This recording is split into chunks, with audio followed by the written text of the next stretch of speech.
എസ്കിമോകൾ വീടുണ്ടാക്കാൻ മഞ്ഞുകട്ട ഉപയോഗിക്കുന്നത് എന്തുകൊണ്ട് എന്ന് നിങ്ങൾ ചിന്തിച്ചിട്ടുണ്ടോ? എങ്കിൽ അതിനുള്ള ഉത്തരം ഇതാ. മഞ്ഞ് മാത്രമല്ല, സുലഭമായുള്ള ആർട്ടിക് പ്രദേശത്ത് താമസിക്കുന്ന എസ്കിമോകൾക്ക് വീടുണ്ടാക്കാൻ മഞ്ഞുകട്ടയല്ലാതെ മറ്റെന്ത് കിട്ടാനാണ്? പക്ഷേ മഞ്ഞുകട്ട അത്ര മോശമൊന്നുമല്ല.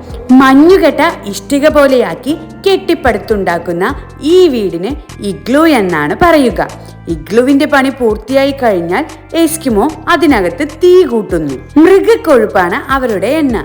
തീയുടെ ചൂടിൽ മഞ്ഞുകട്ട കുറേശ്ശെ ഉരുകി കെട്ടിന്റെ വിടവുകളിലൊക്കെ നനയും. അപ്പോൾ പെട്ടെന്ന് ഇഗ്ലുവിന്റെ വാതിൽ തുറന്ന് തണുത്ത ധ്രുവക്കാറ്റിനെ അകത്തേക്ക് പ്രവേശിപ്പിക്കും. അതോടെ നനഞ്ഞിരിക്കുന്ന മഞ്ഞുകട്ടകൾ തണുത്തുറഞ്ഞ് മഞ്ഞു കൂടാരമായി മാറും. ഐസ് നല്ലൊരു താപരോധി ആകയാൽ പുറമെ എത്ര തണുപ്പായാലും അകത്തെ സുഖകരമായ ചൂട് നിലനിൽക്കും. ധ്രുവപ്രദേശത്തെ ചൂട് 0 ഡിഗ്രിയിലും താഴെ ആയതുകൊണ്ടാണ് ഇഗ്ലുവിനകത്ത് ചൂട് കിട്ടും എന്ന് പറയുന്നത്. അതിനകത്തുള്ള താപനില ഐസിന്റെ ചൂട് തന്നെയായിരിക്കും. ഈ ഐസ് കൂടാരത്തിന് നല്ല ബലവും കാണും. കൂറ്റൻ ഹിമക്കരടികൾക്ക് പോലും ഇഗ്ലു തകർക്കാൻ കഴിയില്ലത്രേ.